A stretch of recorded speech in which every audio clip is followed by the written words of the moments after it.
नमस्कार, मैं चेतन सिंह और आप देख रहे हैं चूरू झलक। चूरू के युवा सांसद राहुल कस्बा आज हमारे साथ में हैं और इस एक साल के अंदर क्या क्या कार्य उन्होंने सदन के अंदर बोले हैं और किसानों के हितों की आवाज उठाई है, वो तमाम बातें आपके साथ लेकर आएंगे। आपको पता है कि वे बिजली विभाग से भी पीछे मीटिंग करके जो क्षेत्र में जो विचार भरी जा रही थी उसके खिलाफ भी आवाज उठाई, चाहे वो फिर ओलावृष्टि क्यों ना हो इस हफ्ते में, और किसानों की बेबाकी से आवाज उठाई और सदन में भी गूंजे हैं। सर नमस्कार। नमस्कार जी। सर जी, एक साल हो गया और बड़ी कड़ी मेहनत करके आप इस बार चुनाव जीते हैं, और इस साल में आपने क्या क्या कार्य जनता के लिए करवाए? देखिए, सांसद के रूप में मेरा तीसरा टर्म है। जिन हालातों में इस बार मैंने इलेक्शन लड़ा था, पब्लिक ने मेरा साथ दिया जी। जो आशीर्वाद मेरे को मिला है, मेरे पिताजी की इतनी मेहनत रही है, 25 साल से एक्टिव पॉलिटिक्स में है, और जनता के आशीर्वाद के बाद में एक मैंडेट बहुत स्ट्रांग मिला, अगेंस्ट द वेव मिला, और उसके कारण मेरे में भी पॉजिटिविटी बहुत ज्यादा थी। जिस डेवलपमेंट के एजेंडे को लेकर 11 साल 10 साल चले थे, उसी एजेंडे को लेकर हम आगे बढ़े हैं। हमने हर एक प्रोजेक्ट के ऊपर अपना फोकस बना के काम करने की कोशिश करी है। हर एक चीज को, इन्वेस्टमेंट्स जो गवर्नमेंट ऑफ इंडिया कर रही है उसमें मेरा चूरू कहाँ खड़ा है, मेरी लोकसभा में कैसे उनको फायदा मिले, उस फोकस पर काम करते हैं। बेसिक नीड्स जो है हमारी, जो पानी की हो, जो बिजली की हो, जो हमारी शिक्षा का हो, हमारा नेटवर्क ऑफ रोड्स का हो, उन सब पे हमारा फोकस रह के हमने हर एक पार्ट को टच करने की कोशिश करी है। और इस बार हमने एक चीज नई और भी कोशिश ये करी कि जो प्लानिंग स्टेज है और जहाँ पे एग्जीक्यूशन की स्टेज होती है, जहाँ पे काम शुरू होता है, उस स्टेज में भी हमने हमारा इन्वॉल्वमेंट बहुत बढ़ाया है। पहले ही एडवांस मीटिंग्स लेना, जैसे भी हमारे चूरू के अंदर एक आरओबी बन रहा है, उस आरओबी की डिजाइन का बहुत बड़ा फॉल्ट है। उस फॉल्ट को लेकर हमने साइट विजिट करी, कलेक्टर के साथ मीटिंग करी, फिर मैं चीफ इंजीनियर से जयपुर मिल के आया, फिर मैं प्रिंसिपल सेक्रेटरी से मिल के आया, फिर हमने चीफ इंजीनियर की विजिट चूरू में करवाई, अभी हाल ही 2 दिन पहले वो भी आए थे। तो उस प्रोजेक्ट के अंदर हमें खामियां लगती हैं, हम उसको इन डेप्थ स्टडी कर रहे हैं, ताकि पब्लिक एट लार्ज के लिए भी जो भी कोई प्रोजेक्ट आए या इंफ्रास्ट्रक्चर का कोई बड़ा प्रोजेक्ट बने, वो पब्लिक एट लार्ज की सुविधाओं के लिए, उनकी नासूर ना बने। इस मकसद से साथ में हर फील्ड को टच कर रहे हैं। बिजली का हो, आरडीएसएस बहुत एक जो योजना स्ट्रक्चर को इंप्रूव करने की थी, उसमें हमने मेरा बहुत अच्छा इन्वॉल्वमेंट हमने किया, मल्टीपल मीटिंग्स करी हैं। और इश्यूज जो पब्लिक एट लार्ज के हैं, खेती का इलाके से आते हैं, एग्रीकल्चर का पूरा इलाका है, किसानी की बात को प्रायोरिटी रखते हैं हमेशा, क्योंकि हर 36 कौम इसमें है।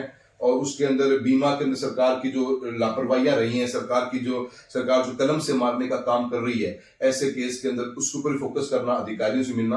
तो इन टोटालिटी में हम जो एक सेंटर और जो एग्जीक्यूटिव बॉडी डिस्ट्रिक्ट हेडक्वार्टर है या स्टेट है, उसके बीच के अंदर जो हमें कॉर्ड के रूप में हम काम कर रहे हैं, उसको मजबूती से काम करने के लिए हम वचनबद्ध हैं, और उसी के ऊपर फोकस पे काम हमने एक साल में किया भी है। सर, एक पीछे आपने आवाज उठाई थी कि राजनीतिकरण हो रहा है यहाँ पर। विचार जो किसानों की 5-5 लाख की, 45 लाख की, जिस प्रकार से जो अपना मछली पालन कर रहे हैं उनकी, उस पर क्या कहना है आपका कि टारगेट किया जा रहा है क्या सरकार के द्वारा? देखिए, देश के अंदर ब्यूरोक्रेटिक वे पे या हम जब काम पे प्रशासनिक तौर पे रिफॉर्म्स आए हुए नहीं है।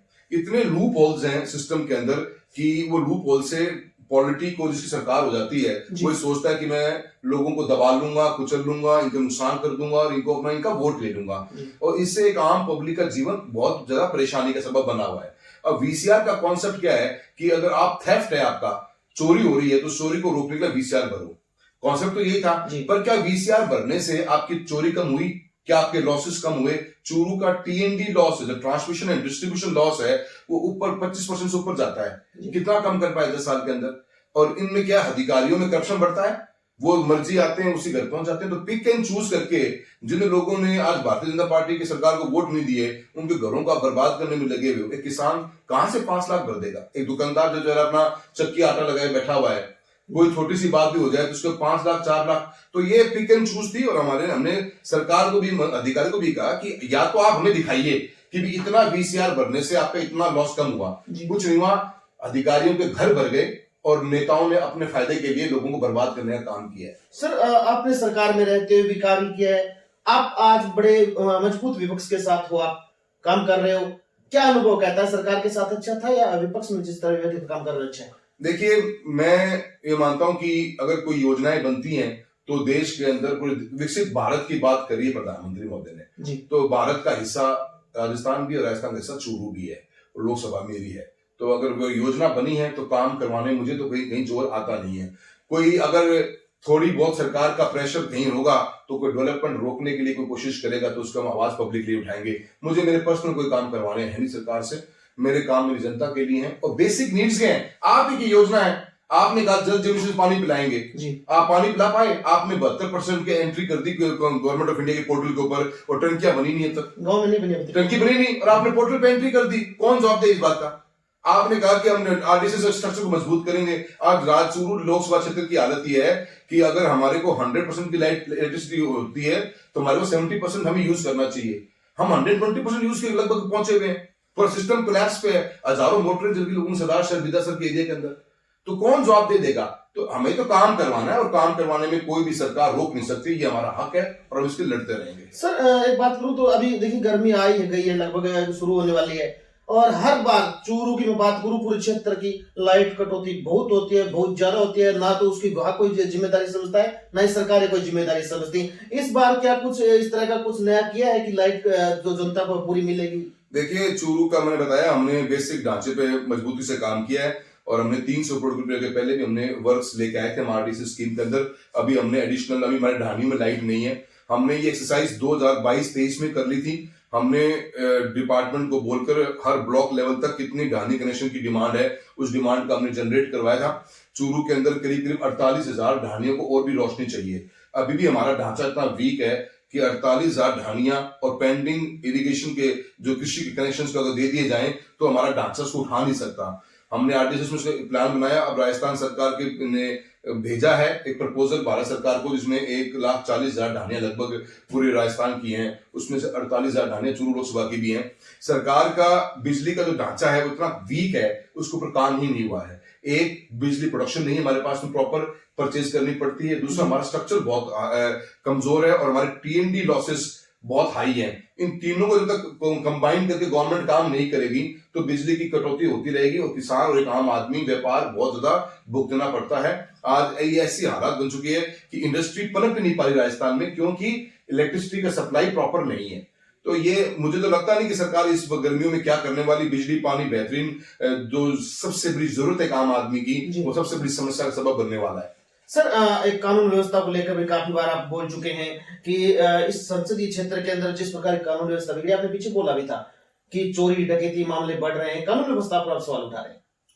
बिल्कुल, देखिए जब तक आपकी गवर्नमेंट आपके कंट्रोल में नहीं होती, जब तक पॉलिटिकल इंटरफेरेंस लोगों के वोट न देने के ऊपर बदला लेने के मारना से काम करते हो तो कानून व्यवस्था बिगड़ती ही बिगड़ती है। ऐसे ऐसे केस कर दिए गए इलेक्शन के अंदर जो आज 1-1 साल हो गया जिनका चालान पेश नहीं कर रहे हैं। ऑफिसर से कहते हैं कि जाके एक अंकल जी के घर पे जाके चाय पी के आ जाओ तो शायद आपका हम केस में आपके चालान पेश कर दें। मतलब कि पिक एंड चूज। आज ही मेरे पास एक व्यक्ति सुबह आया कि जी मैं तो मेरे घर पे 20 साल काटे, मेरे घर पे था ही नहीं, जयपुर गया हुआ था, 2 महीने से मैं जयपुर हूं। तो उनको अधिकारियों ने बताया कि भाई हमारे पास तो फोन आ गया था। तो ये जो प्रोसीजर है ना काम करने का जो सिस्टम के अंदर, और सरकार का दिमाग वहां होना चाहिए। मैं तो भजनलाल जी की सरकार से भी कहना चाहूंगा कि लोगों को मारने से, डराने से, धमकाने से कभी भी लोगों को दिल जीत नहीं पाओगे। और जो लोग यहाँ बैठकर इस तरह की व्यवहार कर रहे हैं, आज ट्रकों का चलान देखिए, एक खड़ी पिकअप का चलान काट दिया गया, हमारे पास ऑर्डर आया हुआ है। अगर इस तरह की राजनीति करने लग जाएंगे तो प्रजातंत्र में क्या होगा? तो मैं मानता हूं सरकार टोटली फेल हुई है। चोरियां बढ़ी हैं, डकैतियां बढ़ी हैं, ऐसे ऐसे लोगों को मार दिया जाता है, पीट दिया जाता है, कोई पूछने वाला तक नहीं है। सरेआम हमारे ऊपर हमारे प्रधान महोदय को, पूर्व प्रधान महोदय को तालनगर के अंदर धमकियां मिल गई, उनको धरना प्रदर्शन करके नौबत आई, तब जाके पुलिस एक्शन में आई। तो अनेक समस्याएं, पर वीक गवर्नेंस के कारण ये चीजें देखने को मिलती हैं। सर पिछली बार हमने आपका इंटरव्यू किया था तो एक आवाज आपने बताया था कि जो राजगढ़ की बात करूं, रिंग रोड की बात की थी, अब छोटा सा टुकड़ा बचा हुआ है जो पिलाड़ी रोड से लेकर आप हिसारवाड़ी रोड तक, वो कभी प्लान में है क्या? वो नहीं? बिल्कुल, देखिए जी, ये हमने गडकरी जी हमारे मंत्री महोदय के साथ में हमने हनुमानगढ़ की मीटिंग की थी 2023 में। वहां पे हमने चूरू जिले के लिए 2 बाईपासेस की बात की थी, एक राजगढ़ में पिलानी रोड से हिसार रोड का, और एक हमने चूरू सिटी के रिंग रोड की बात करी थी। दोनों प्रपोजल्स की डीपीआर बनाने की घोषणा मंत्री महोदय ने करी थी। चूरू की डीपीआर बनानी थी एनएचआई को और राजगढ़ की डीपीआर बनानी थी मिनिस्ट्री ऑफ रोड ट्रांसपोर्ट को। तो राजगढ़ की डीपीआर बनकर तैयार हो गई है। गवर्नमेंट ने 70-80 करोड़ रुपए का बजट भी सैंक्शन करा लिया था हमने पिछली बारी। उस बजट से वही हम लैंड एक्वायर कर लेंगे। मेरी उम्मीद है कि आने वाले 5-6 महीने साल भर के अंदर काम चालू हो जाएगा। राजौरी का काम ऑन ट्रैक आ चुका है।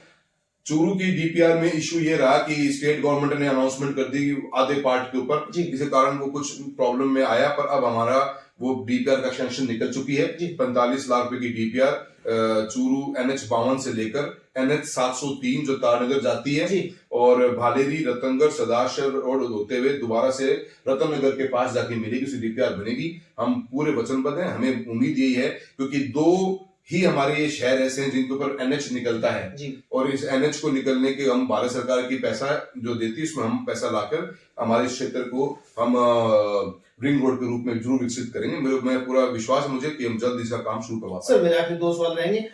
एक मेरे सिद्धमुख क्षेत्र से सवाल जुड़ा है। जो सिद्धमुख के किसान है वो काफी दिन से धरने पर बैठे हुए थे कि वो चुबकिया ताल जो रास्ता आने वाला रेलवे ट्रैक के नीचे से ब्रिज बनना था वो अटका हुआ है, उस पर क्या कुछ हुआ अभी तक?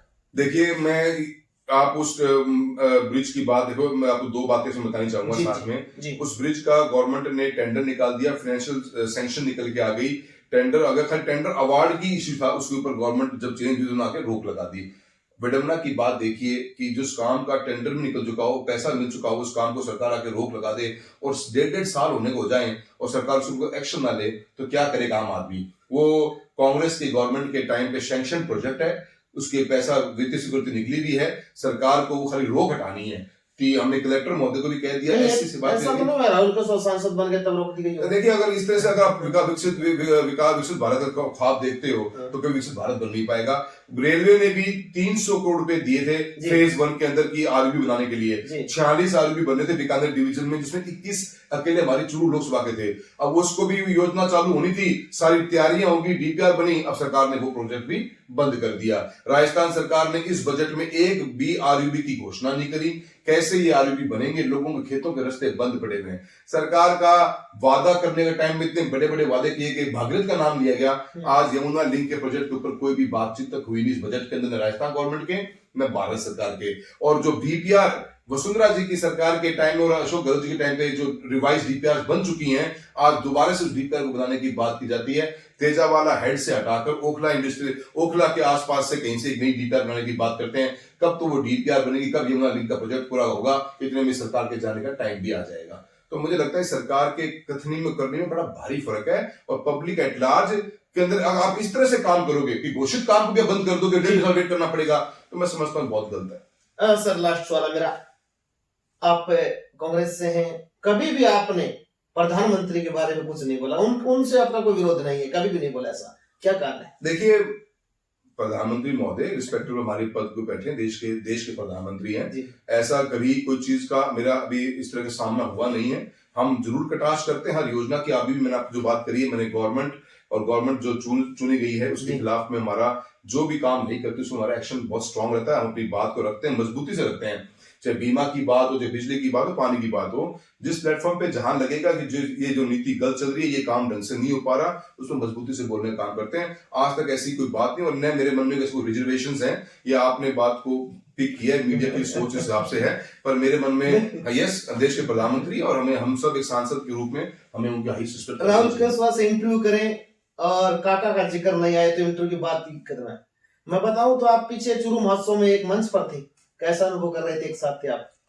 देखिए, मेरे पास में जिला कलेक्टर का और कमिश्नर महोदय का फोन था। चूरू महोत्सव 17-18 साल बाद दोबारा हुआ है और मुझे उन्होंने बुलाया था कि सर आप भी सांसद के रूप में अवश्य आइए। मैं उस दिन बहुत लेट था, मैं जयपुर की मेरी मीटिंग थी, पर मैं फिर भी वहां पहुंचा और पहुंचकर मैंने मीटिंग अटेंड करने की कोशिश, प्रोग्राम अटेंड किया मैंने।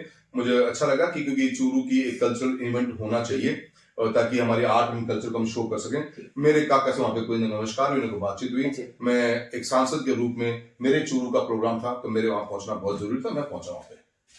साथियों, ये थे हमारे साथ चूरू के साथ राहुल केसवा और किस प्रकार से हमने पूरा विस्तार से आपको बताया, किसानों की बात की है, जहां पर पूरी देखिए सबसे पहले मुख्य मुद्दा हो किसानों का, चाहे उनकी फसल बर्बाद हुई हो, चाहे उन्हें किसी प्रकार की परेशानी हो। आपको ये कैसा लगा कमेंट करके जरूर बताइए।